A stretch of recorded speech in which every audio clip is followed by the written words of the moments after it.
Okay, let's get started. Good morning and welcome to Hotel Development Afternoon. It's great to see you all here. My name is Silvia Lovreta. I'm with Marriott International, and I have a privilege to moderate the first session titled Hotel Investments, Risk and Return Perspective. So looking from the outside, hotel investments are usually perceived as cool, easygoing, simple investments. But all of us working in the industry, we know very well that hotels are very complicated, very risky undertakings. Before you open a hotel, you have to fight with the bank, with your architect, with the hotel operator, with city authorities. And then once you open a hotel, you have to fight for the cash flow every single day. So with hotels, you never get to sleep. And one of the reasons why is because we have a number of different stakeholders involved in a hotel deal, with their different expectations, what they want to get out from a deal. In a classical hotel development story, we have, I call it a golden triangle, a hotel owner undertaking major risk and driving the deal. We have a bank providing the capital needed, and we have a hotel operator providing brand standards and operating a hotel property. And we also have other parties involved, project managers, lawyers, consultants, city authorities, and all of them have different expectations. So today on my panel, I have a hotel owner, a project manager, investment banker, and a hotel operator. So Paul, I know that you have multiple roles within the industry, but for the panel today, if you could take the role of a hotel operator. And the first thing I would like to discuss is how different stakeholders evaluate a hotel project and what are they expecting to get out from a deal, how they balance the risk and return. In a perfect world, these two should be balanced. Second, we will discuss relationship between different stakeholders and identify where their goals overlap and where their goals conflict in order to come up with a sustainable hotel business formula and to align their interests. We always emphasize this within our industry, how important it is to align the interests of different stakeholders. And third, we will talk about the risk and how to deal with the risk. So first, I would like to ask my dear panelists if you could introduce yourself and tell us a little bit about the business you are in. Veljko, can you start? Thank you, Silvia. Okay, so my name is Veljko Janjic. I'm a CEO and co-founder of company Bexel Consulting.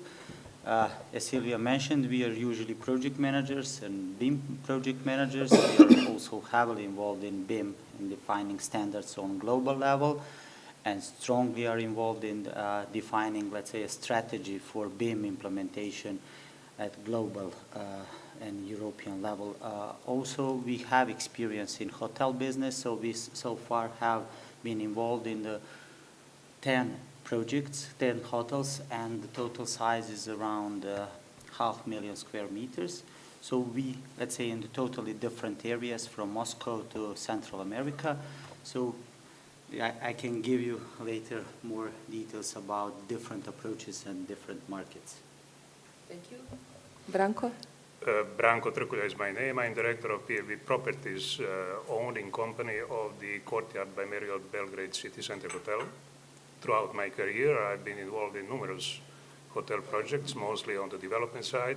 Spent some time with Hyatt International Corporation on the operations. So, good experience, good knowledge. Representing here the owners on this panel, as far as I understand. Yes. Tarik? Thank you, Silvia, for introduction. Tarik Bilbegovic. I'm a partner with Ascendant Project Finance, an investment banking firm. We work for the owners in structuring hotel deals in terms of bringing financing, finding the operator, and negotiating contracts.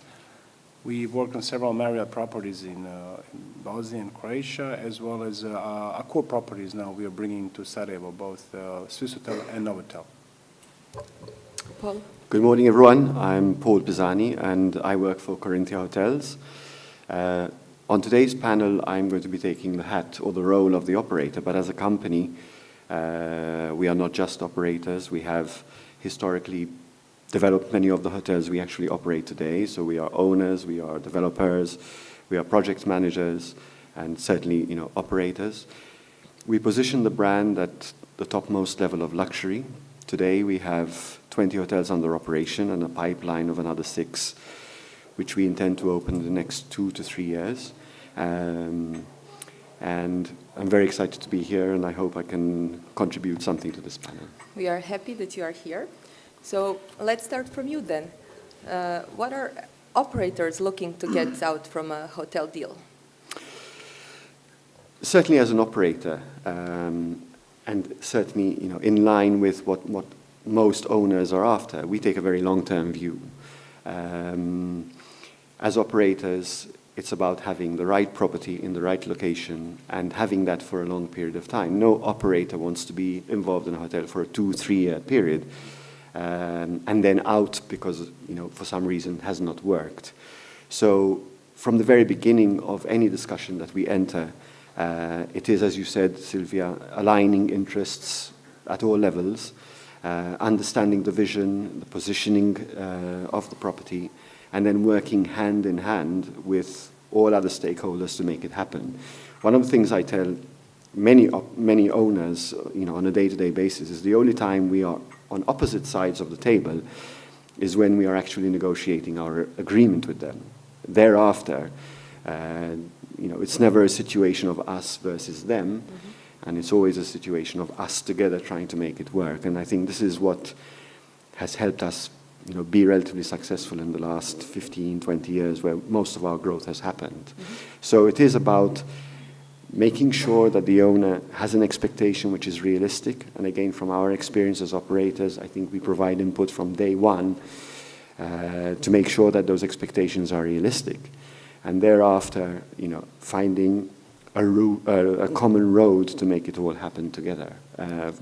What we are after long term is a successful property which ultimately will stimulate further awareness for our brand, but also through word of mouth and looking at existing success stories, allowing this to be also the fuel for our growth. So we take a very long-term view from day one.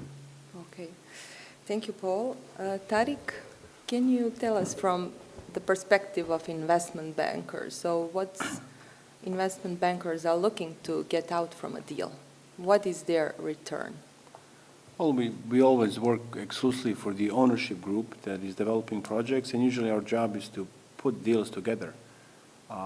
Very difficult, mostly because the ownership or owner he or she have a different expectations, and then bringing the hotel brand, different expectations. Then if it's a management or franchise, that's also different expectations, and then you bring a lender on top of that.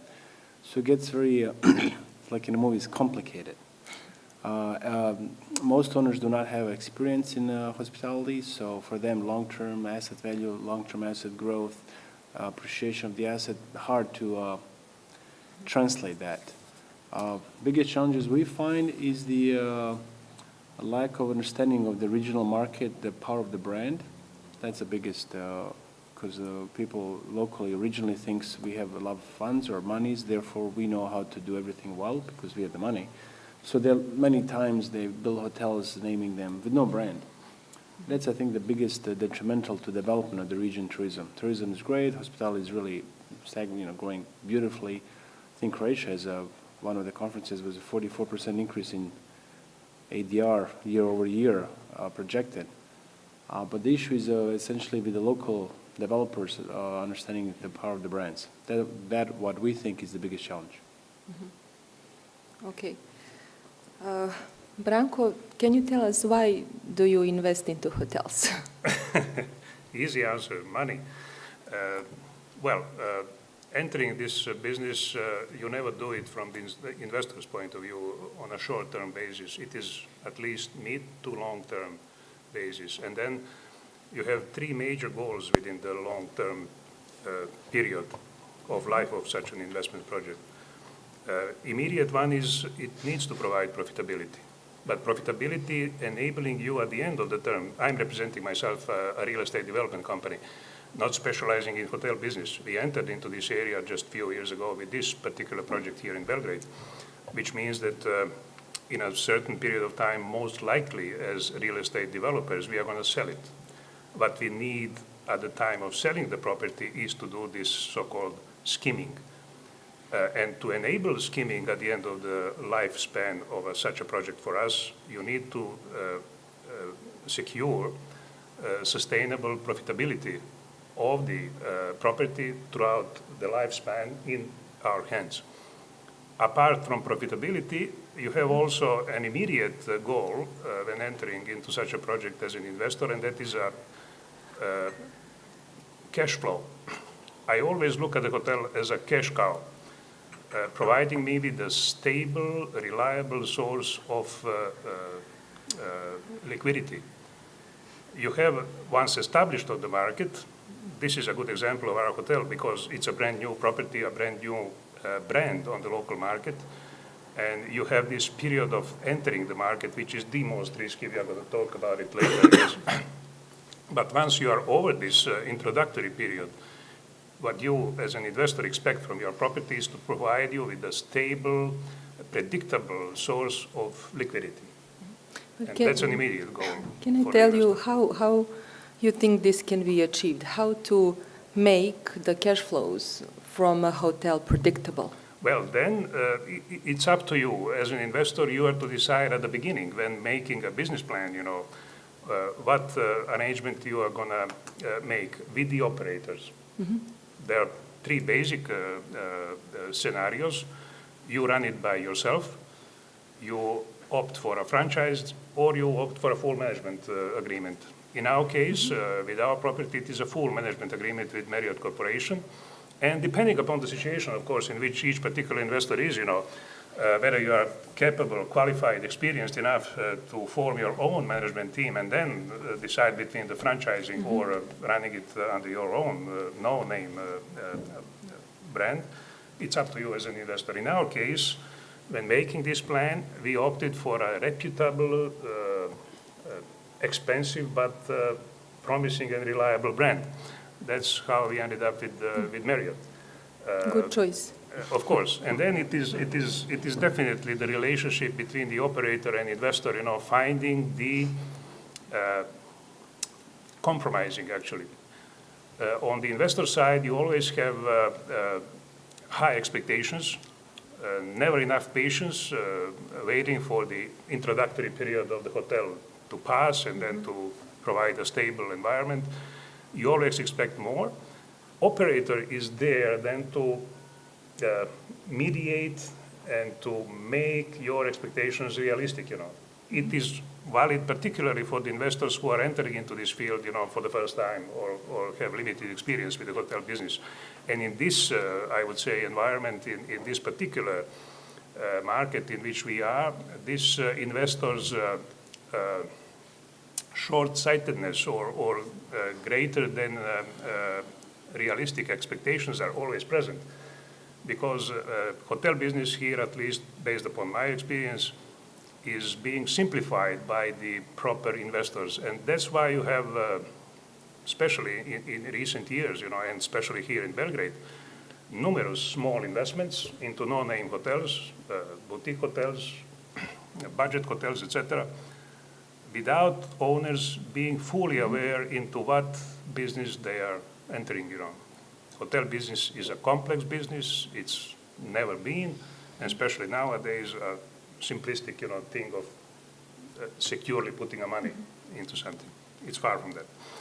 So it's a very, very important thing. Which scheme out of these three basic you opt for, and then once if it is a deal with the full management arrangement with the operator, as in our case, then it is very important to establish cooperation and relationship which is based upon mutual interest and mutual and full understanding.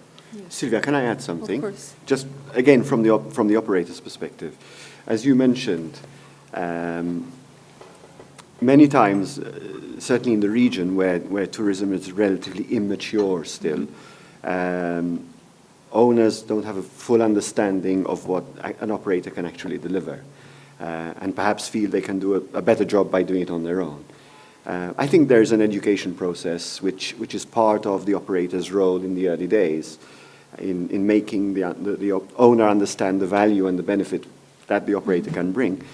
But also, I think there has to be an element of trust. You know, operators are in the business of managing hotels, and in most cases they've done this for many years. And I believe it's very important that the owner, once he has made his choice on the operator, that there is that element of trust in the ability to deliver. And it is a long-term thing. You know, there is a 3 to 4 year period in the early days of a hotel where, you know, there's ramp up. It's going to take time. And anyone who's in this for a quick buck, I think, should take his money and invest in commercial buildings or shopping malls, or, you know, a hotel doesn't work that way. But it is part of the process. Yeah, I agree. Hotel developers really underestimate sometimes the complexity of our business, and actually the double-faced nature of our business as a highly operating business and the real estate on the other side. And also sufficient consideration should be given to our business specifics, like, you know, the hotel needs some time to stabilize. Yep. So, Veljko, can you tell us where do you see your role in maximizing the returns for a hotel owner? Okay, as Branko mentioned, you know, for our company, hotels are around 10% of our total portfolio. So after healthcare and hospital projects, they are the most complex ones, and that's what Branko mentioned, because usually investors think that hotels are something quite simple, you know, cool stuff, yeah. And I have to say that I'm going to talk later about some more ordinary stuff, how to manage risks.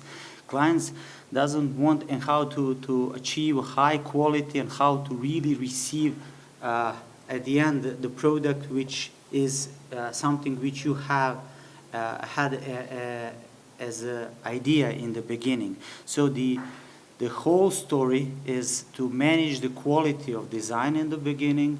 That's very important. Then to manage the tendering process on the top level, so to have accurate quantities, accurate contracts, to expect from the contractors and all other stakeholders to, by having and utilizing advanced technologies such as BIM, to receive, to reduce all risks which could be managed. And we all know that when we look at a cash flow for hotel, it's very, very important initial investment. So if we can do a number of things in order to do a value engineering, to optimize the cost, to reduce the risks, and to increase the quality, this would be a huge help in a cash flow and in the final results and the turnover for the hotel. So our role is to, having in mind the complexity of the projects, to try to manage everything. So that's the reason why we are applying all brand new technologies. You are, of course, so familiar with the stories about Industry 4.0 or building information modeling or virtual design and construction, lean project management. These are all nice, cool words, but we are really trying to implement this in the project reality, and in the end we have to say we have quite positive outcomes. One great example is the project in Belgrade. Mary. Thank you, Veljko. And from your experience, can you tell us a little bit about where did you see the major challenges in coordinating different parties in a hotel project? Yeah, that's that I remember once another brand large in Moscow, we did a project in 2012, and when we presented to vice president of that large hotel operator group B model and walked through in the project, his message was, okay, I have two stories to tell. One is very bad news and another is extremely good. And so I asked him, what's bad news? I'm totally disappointed with number of solutions in the hotel. He was disappointed with the central hall, with the elevator area, with restaurants and so on. But on the other side, I have enough time to optimize design, to send a message. I'm not receiving just thousands of drawings, and I could not send a good feedback. So now he's finally in a position to understand everything. So virtual design and construction tremendously help in communication, so we can understand each other much better in defining the risks or some flaws in design, in solutions, not just in terms of ordinary conflicts, but solutions in terms of future facility maintenance, where some rooms for facility maintenance are located, communication corridors. Everything is much, much easier when you have fully integrated solutions. So that's how we see the benefits, because at the end, what we realized, one of the greatest success by implementing all these new technologies is that the clients usually receive what they expected to receive, and that's very important. Very good news. Paul, what about you? How to create this alignment between the parties? Well, I mentioned this slightly before, and very important, I think, is in the very early days with, you know, as operator and as owners, to establish an understanding, a trust, an aligned vision. It's very important from our experience that an operator is on board as early in the process as possible. And can you tell us when is the right time to involve operators? Well, normally we try to get involved at concept phase, because ultimately what is going to be developed needs to be aligned to brand standards, to a certain expectation, to a level, you know, a positioning level within the market. So we get on board as early in the process as possible. We try to influence the initial design. We don't just look at it aesthetically, we look at it commercially. We look at revenues per square meter, and we look at alternative solutions to that. And we also do a lot of market testing. I will give one small example. About 5 years ago, we opened what is today considered one of the best hotels in London. And we had 3 sample bedrooms, for example. And those 3 sample bedrooms, we had 80 people, 80 future prospective clients who actually stayed in them. Who, you know, the whole thing was a business, was a building site. But our sample bedrooms were really a very clear, authentic model of what would come. And you know, we went to the market and we said, stay here, you have all the facilities available aside from, you know, obviously room service. And we tested it. And ultimately, this I think is so important because it is the future customer who will tell you what they actually want. In many cases, you know, owners and operators have insulated discussions. It's the owner looking at prestige, at a sexy investment in the hotel business. But at the end of the day, it's really not what the owner wants or what the operator wants, but what the customer wants. And I think as long as everybody is brought on board as early in this process as possible, where you have the correct market feedback, you have a relationship of trust between all concerned, then typically it works. And this is, as a smaller company, this is what we bring to the table at the very, very early stage. It's not just what we think, but what our future customer thinks. And if that can be translated into design as early in the process as possible, then I think you are starting to mitigate your future risk. Okay, and who should be the one to present the financial goals? Well, certainly, again, what the owner's expectations are dictated by the level of investment he must undertake.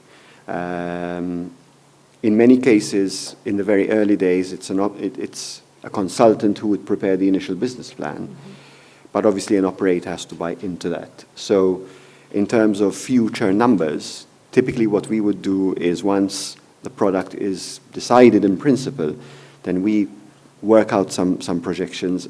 And of course, it's just a snapshot today of what can happen in the next 10 years. But then it is trying to be realistic and have a clear understanding of where your market is going, and then work together with the owner to make sure that those numbers represent a significant return on his initial capital investment. So everybody should understand each other's yes. goals. You know, it is a question of being completely transparent. And as I said at the beginning, the only time you are not on the same side is when you are negotiating your contract. Thereafter, you know, it's one big team trying to make it all work. And this is, I think, the only approach that can give you a certain element of success long term. Well, if I may add to this issue, ideally you should have your operator chosen before making a business plan and approaching the bank or financing institution. But rarely in practice, in real life, it is the case. Yes, we You can usually, as an investor, end up with your ideas about putting up a hotel, then building your business plan with a consultant, qualified or not, et cetera, approaching the bank. Then bank has its own screening procedure about approving it, et cetera. If everything goes well, you know, bank will approve it, you know, and you will secure financing, and only then you will enter into the talks with potential operators. And that is the case most likely to happen in practice, which can bring, you know, then some problems, you know, in relations between the operators and investors. And that's why it's so important that it's as early in that whole phase as possible. Exactly. And that is why I'm emphasizing from my perspective, you know, the importance of this relationship between the operator and investor. If I enter the operator later into the picture when everything is from the financing point of view already secured, then you have to find a common, you know, sort of vocabulary, you know, to reach, to define, first of all, the common goals, and then to reach them. And then you have this discrepancy between expectations of an investor and conservative approach of an operator securing his own position, you know. And that's the most sensitive, I'd say, in the relationship between operator and an investor. Okay. Tariq, would you add something about how to create the alignment? Yeah, the alignment, challenging. Most projects I work are franchise projects, and then ownership essentially builds their own team, which is a higher risk, but technically high reward if they're successful. I think on the budget, the mid-scale hotels, you can do that. On a luxury, probably not the best thing to do. In Sarajevo, there's a friend of mine, client, who already has a running hotel. He just signed a project new for Swiss Hotel, 224 rooms. It's about 70% completed, and he will do his own management.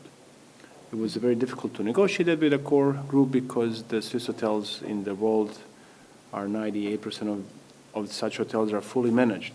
But client was very persistent, and then has a track record as is already with the existing hotel. Sarajevo was able to do it, but the bottom line was that every manager or top 3-4 positions will be from abroad, so they cannot find them locally. So it's always a interesting kind of a dilemma: who does what, where, and how. But do you think that there is sufficient local operating expertise in this region so that brands can rely their brand No. on? My personal view is the staffing is the biggest challenge. Staff. I think when the new Marriott opened in Sarajevo 3-4 years ago, there were two choices. They either hire a waiter or waitresses or F&B people from the local market who learn how to put a glass one way, which is the wrong way, and then would they have to retrain them, which is usually takes longer and never has a success rate, versus hiring new energetic people with good attitudes that don't know anything actually, and then you train them. So I think Marriott went with the second option, or at least the owner of the project went with the second option. So I think the biggest challenge in the market is the staffing.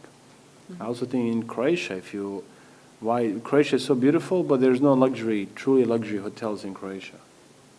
But it's so beautiful. But there's like you have Meridians, you have Radissons, but you don't have, not yet, Four Seasons coming hard. You don't have St. Regis or Ritz-Carlton, and I think it has a lot to do with human capital or lack of. Okay.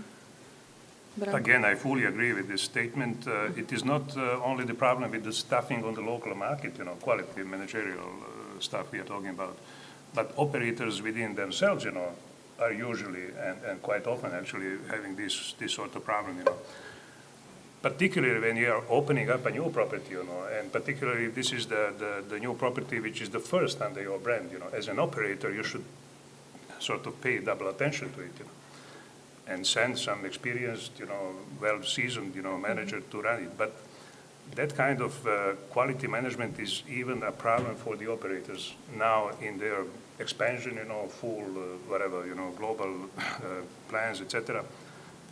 Quality management is a problem on both sides, locally for the investor and for the operators as well, I'd say. So so this is to all of you one question. Which operating model do you see like the win-win solution for the owner and operator for this region in order to minimize the risk? We had a hotel Bristol in Sarajevo, which was independently run for 5 years. Originally, it was run by a full management company called Shaza. They beautifully mismanaged it, and the owner took over. And now, after 3 years, that hotel is moving into a Novotel brand, and we were able to bring the new GM from France. And very excited, energetic gentleman, and he worked in Atlanta, New York, Dubai, and Maldives. And he's coming to Sarajevo. It's very, very energetic. So that was a big solution for us. But I think he still has a smile on his face, which is important. But the trouble he has to reinvent, reposition hotel will take him at least 6 to 12 months. Okay. But we're lucky to have him, to found him. There is no direct or simple answer to that question. It all depends upon the local environment, But I'd say generally in this environment, in this climate, which is immature in a way, when it comes to the high-class hotel business, the role of the operators comes handy, to the investors, I'd say, at least from the educational point of view. We still have owners, investors who are very poorly educated in this area, and that's where you need operators to show the investors the complexity of the business. And I believe that in Belgrade it is justified fully, because the branded properties are doing fine and are improving and have perspective, And I see nowadays, actually, with these new projects in Belgrade, that investors are opting for the fully managed branded hotels. Even some of the existing ones are now going to be run under the renowned, internationally renowned brands, which justifies this statement, I'd say. To minimize the risk, and to improve the performance, yes, operator come handy in an environment like this, which is virgin in a way. But do you Sylvia, I see- just want to add something. Okay. It also gives, I think, operators the opportunity to give something back to the local community. We have historically gone places where we were pioneers. We were for the first international brand in the south of Turkey in the 90s. And that was part of my baby at the time. And I remember we were hiring people off the streets, people who had zero experience, zero knowledge, but a hunger to learn. So I think, it gives operators the opportunity to establish their presence locally, not just as operators, but as helping the local community provide jobs, provide education, provide long-term opportunity. And it really is a question of balancing, the number of expatriates you bring to an opening hotel versus the number of locals that you actually train up. Expatriates, of course, are more expensive than locals wherever you go, so you want that to be a short-term solution, not a long-term one. But if you can provide the local community with the right training, with the right ability, for them to ultimately supply the labor, then that's also part of the long-term win-win solution. And the local community is also a stakeholder in any project. But don't you think long that term. maybe a franchise model enables that to really merge the global power of the brand and the system and marketing with the local operating expertise? We don't franchise. As a luxury brand, we are very, let's say, possessive of the standards that we have in the hotels, and therefore we feel that we are the best people to control that.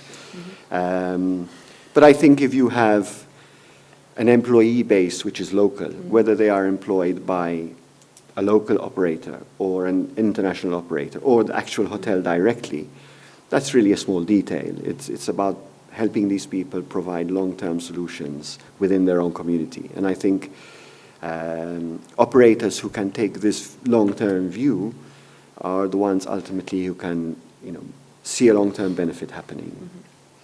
Okay, so do we maybe have any question from the audience at this stage? 1, 2, 3. Please. Yes? I just want to ask you about within this region, you spoke about, the gentleman spoke about having a guaranteed income or a reliable income source. Predictable. But, Yeah.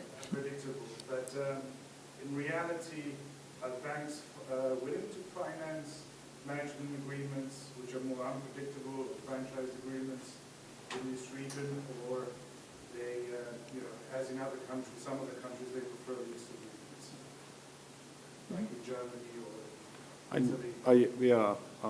I don't think the hotel brands are not offering lease agreements in this market. I think it's not strong yet.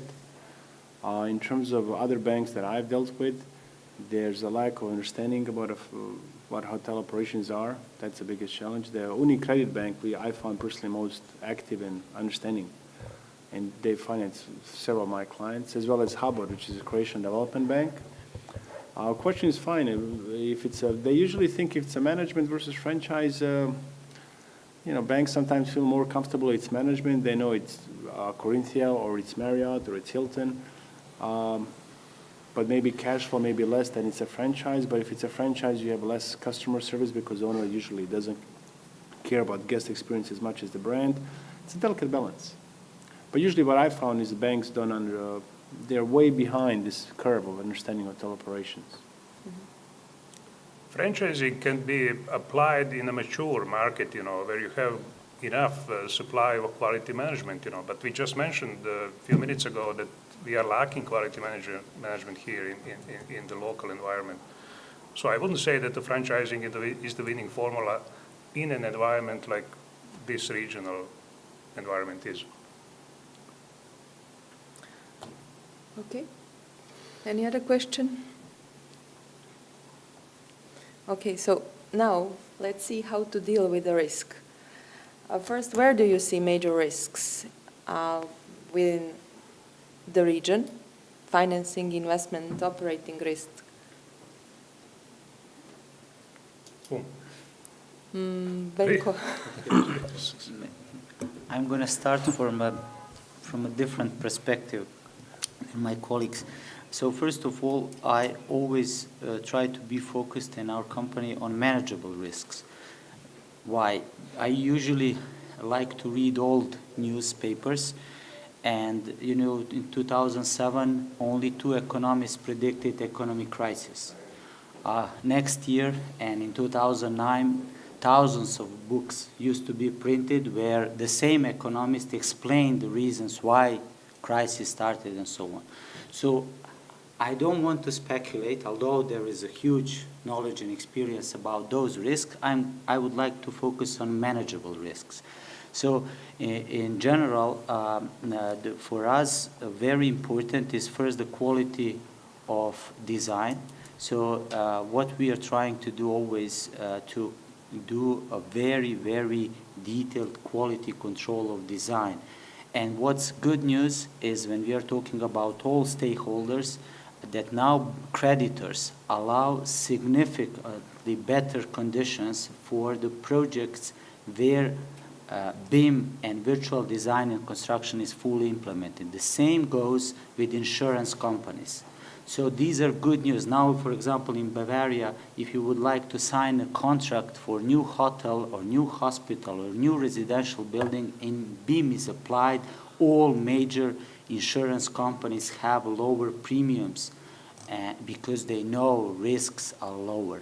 So that's what we think is very important. Another thing is managing the risks during a construction stage. So what we are usually doing, the quantities are huge risk, and I hope you are familiar with FIDIC contracts, what we are trying to impose, usually the clients wants a yellow FIDIC because then risks are on the side of contractor. But usually contractor, what they are doing, increase their costs for 10, 12, sometimes even 15%, because they are going to manage the risk. Now the situation is very good that you can apply red FIDIC, that you know the actual costs, actual quantities, you know actual, the design is very good, and you can go with red FIDIC and ask the contractor and all or subcontractors to reduce their costs, not for their profit. Everybody's supposed to work for profit,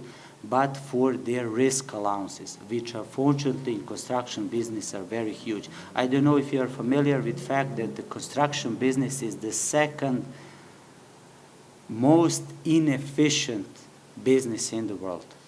That's research done by a number of institutions. So we have to improve efficiency. On the other side, maybe out of the topic, but I think maybe this is a nice question for the other colleagues here, that the value, that's Industry 4.0 and changing of the business approach. So now the value of Airbnb is higher than most of hotel, most influential and most well-known hotel chains. The similar goes with Booking and all other, let's say, we call it Industry 4.0 approaches. So my question to colleagues is how they envision answering to this, because the market is shifting. This is not just happening in this business, this is happening in all industries now. Okay. Thank you. Branko? Well, Where do you see major risks? we live in an environment which has been traditionally, when I say traditionally, that means for the last 30 years at least, affected by, I'd say, maybe the biggest, of all the risks, and that is geopolitical risks. Geopolitical influence here is very much felt, and that adds a special dimension, to risk projecting and managing when it comes to any sort of investment, and particularly to this kind of business, which is in a forefront, when it comes to exposure to these risks. Recently, I stumbled upon statistics, that show that, for instance, within a period of 5 years, from 2010 to the end of 2015, ADR, average daily rate in hotels overall in Eastern Europe, and we belong to this region, dropped for about 39%. So if it were back in 2010 on the level of about 113, 114 euros, at the end of 2015, ADR in Eastern Europe stumbled down to the level of about 68, 69 euros.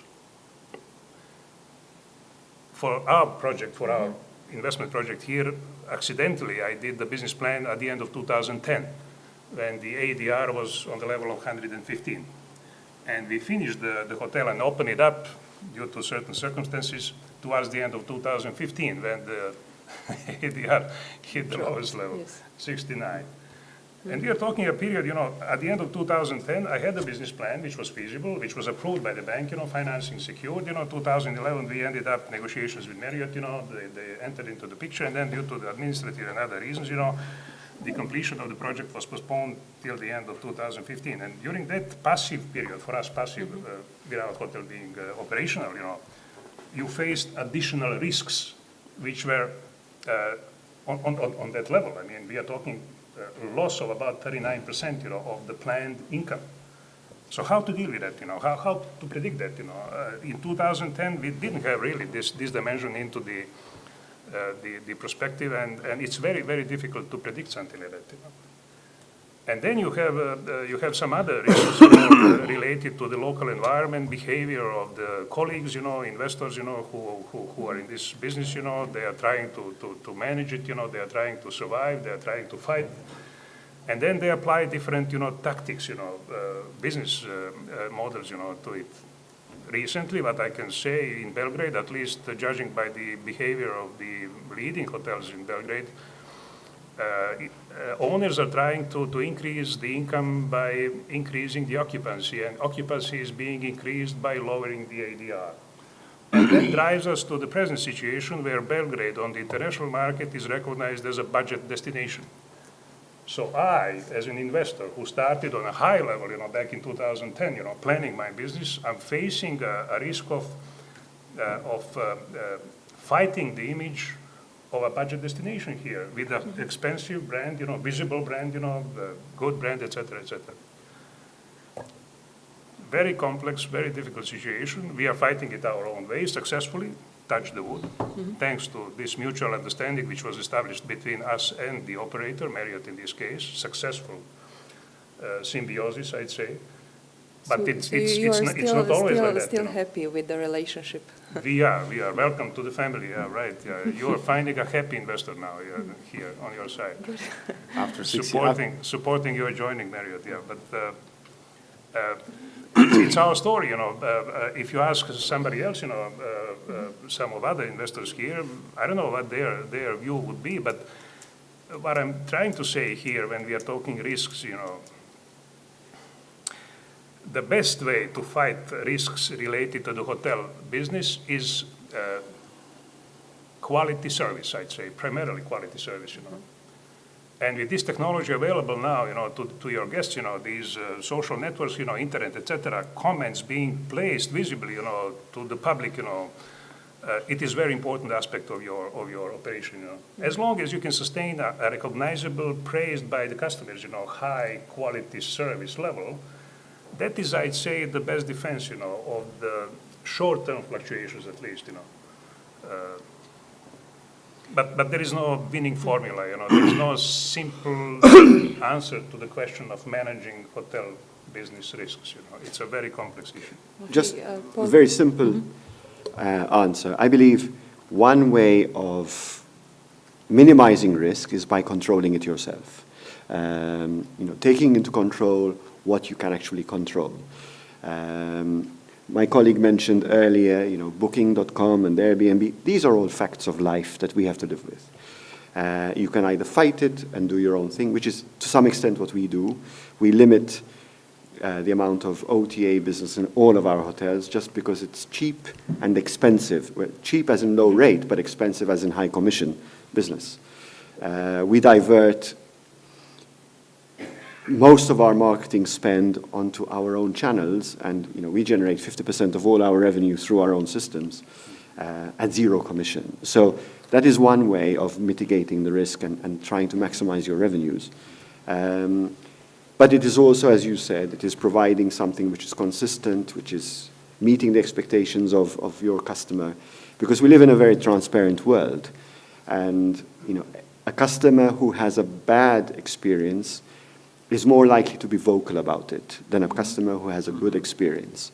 On sites such as TripAdvisor, no news is typically good news. The news is normally bad news. So it is about trying to manage all of these components, aside from the development. With social media, yes. the news spread very fast, I would say. So it's about being present. It's about taking control of what you can control. And managing it to the best of your ability. But how we can identify what we can control and what we cannot control? Well, there are micro factors and there are macro factors. If you try to fight the trend, you're typically going to lose. If you can manage what you see happening within the market to your advantage, relationships at all levels, then typically, what is beyond your control, you can, to some extent, live with. We manage properties in a number of different parts of the world. We are not present in this region, but we are also in regions which are more volatile and more unpredictable. What you cannot fully control, I think you have to let go of, but make sure that ultimately what you can control, which is the level of service you are providing and the rate at which you are selling it, if you can keep that on a day-to-day basis as your primary focus, then, to a large extent, I think it's one of the most important components of future success. Tariq? I agree, pardon me, just to add to this, yeah, I agree with the fact, that the bad news spreads much faster than the good news, and especially with this amplifying effect of the social networks, the damage is greater, But from our own experience now, I can say that when choosing an operator, the loyalty base is very important, because I find out that the loyal customers of an operator are active regardless of bad or good news. And actually, more good news are even being placed on the social networks by the loyal customers of an operator, than the bad ones. In our case with Marriott, and it's based now with over 75 million loyal customers, you can daily read, not only bad, but good comments as well. And that's what gives you, sort of perspective and mitigates these risks, as long as you project a positive image, of a good service provider. Yes, I would agree. From the brand perspective, everything is about the loyalty. If you can create, this is your equity, Loyalty, the brand equity. This is how you create your actually brand equity. So Tariq, can you add something about where do you see major risks? Oh, I think I often say in Bosnia we have stable instability. It's my favorite quote. In a region, less so, but nevertheless it's very stable, but it's also very shaky. Hospitality is in a great upswing, so the market is really coming and growing. I'm always happy to see Marriott coming in a core, hopefully Corinthia as well in the region, Hilton. I think that really helps everybody. I think the challenges we have is the developers are not on that level yet, and a human capital. We personally, in our company, realize there's so many good quality projects, but there's lack of source of capital. So we went ahead for a year and a half raising an investment fund, which I think will raise by end of September, to invest in hotel projects in the region with a 5-7 year fund. So that'll be our new hooray. So we feel very comfortable about it. It's just the beginning. I think it's, pending any terrorist attack and then all bets are off, I think the market will really grow in the next 5 years, just the early stage. So we will finish with this optimistic note. Don't spoil now. Just tell me, are there any ways to minimize the risk? Hire knowledgeable people. I see endless hotels being built. Even started a new hotel with the new, non-branded, with the gym facility on the 3rd floor. But the only way to get to the gym facility is if you walk from the 1st floor, 2 stairs, two floors up. Because the architect thought you should have already exercise if you want to go to gym facility, versus coming with an elevator. It's bizarre, so endless. So just hire knowledgeable people. Okay, do we have questions now? Robert? Yes, I would like to ask around, looking at the market in Belgrade in particular, how much potential do you see for further growth? I mean, nice chat about the Corinthia Hotel, 5-star, beautiful, great chain. Haven't seen you here, so is there any plans to join the Balkans in any way, in particular Belgrade? We know the region quite well. We have relationships which go back 15, 20 years. Our current focus is on establishing top luxury products in gateway cities in Europe. We have not really looked at Belgrade so far, but certainly if the right opportunity came, I would never say never. I believe at this point there is not that much demand for a top luxury product in Belgrade, but it's also a chicken and egg situation. I mean, if you don't have the right product, can you attract that demand? But certainly, yes, I mean, long term, Belgrade is one of the cities we would look at, certainly on a management relationship basis. I don't think we would place our own money here at the moment. But certainly it's a city that, we would like to be in within the next 5 to 10 years. Just picking up what you just said, I mean, we have the signed contract of St. Regis and Dublin, which I would call definitely a luxury brand. They, somewhere, somehow, somebody believes that Belgrade can attract those guests which are not existing currently. I agree with you. So why would they think faster or earlier than you? Obviously, Starwood is a much larger company than we are, and In terms of our targets, there are still many targets which we have not concluded as our top priority. I'm not sure what Starwood thinks about the market, but certainly they have great belief, owing to the fact that they will be here with 2 properties. I think long term, Belgrade has a lot to offer. If the current perception is as a budget destination, I believe that's something that needs to change. But certainly this is one of the cities we would like to be in within the next, say, within the short term. At the moment, there's nothing tangible from our point of view that I can actually say. We have nothing, we're not looking at anything specific here at the moment, but we are open. Good news. As mentioned shortly, in Belgrade, the ADR increases in January. So how interesting is for an investment company, for a development company, or for a consulting company to consult future investors to invest in Belgrade for concerning I personally think every market has its strength. I think in Belgrade, whoever does the Ibis 300 rooms or Holiday Inn Express, more expansion will do well. I think there's a way to make income in every market if you position and go for the right brand. Zagreb, for me, is very boring city. Dull, not exciting, very difficult to do 5-star there. If you do anything on Croatian coast, Zadar, Split, Šibenik, excellent, because summer rates are really up and you'll do offset the climate in a low season with the conference business. That's really good. Dubrovnik, difficult airlift, no road. You cannot get there by driving. Reminiscent of what it was before. Tough place. Montenegro on steroids because high-end luxury, it's great. They're not opening, they're still building those hotels. Eventually they'll open. So I think in every market you can look in and find where you can make returns.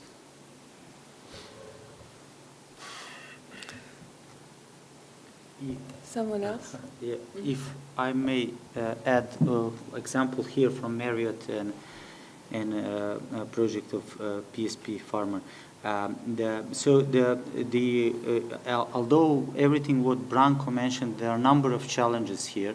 What was done, and that's the reason why we strongly suggest investing in this region, and especially in Belgrade, because we tried really to do maximum as we can. So we optimize design, optimize number of rooms, optimize solutions, verify this with the management company, with Marriott, and tried really to deliver something to the market which is a unique product. So if you are doing all these quality control procedures, if you optimize your processes and solutions, at the end, results, are really quite positive, because Branko can correct me, but I think our Marriott hotel is with all best marks in the market in the Europe or something like that. So at the end, it pays off. Maybe it's not as we expected initially, but at the end, I hope it's going to be a very, very successful story. Okay, so thank you very much. Let's try to conclude with a couple of takeaways what we have been discussing here. So if you want to develop a hotel, first you have to understand completely the development process from the initial planning stage until the hotel becomes fully operational. You must know when is the right time to involve the operator, architects, and you need to coordinate them. And you should do that in early days so that all the interests are aligned perfectly, if we can come to that. A developer must set realistic objectives, operational, financial, development objectives, and meet various stakeholders' expectations. You should get additional education, modern technology, quality control procedures should be in place. You should think about the cost control, and of course, the quality of service shouldn't be compromised. Since at the end of the day, all the parties want to see the hotel making a success on the market. So thank you very much, and enjoy the rest of the conference. Thank you. Thank you. This is yours.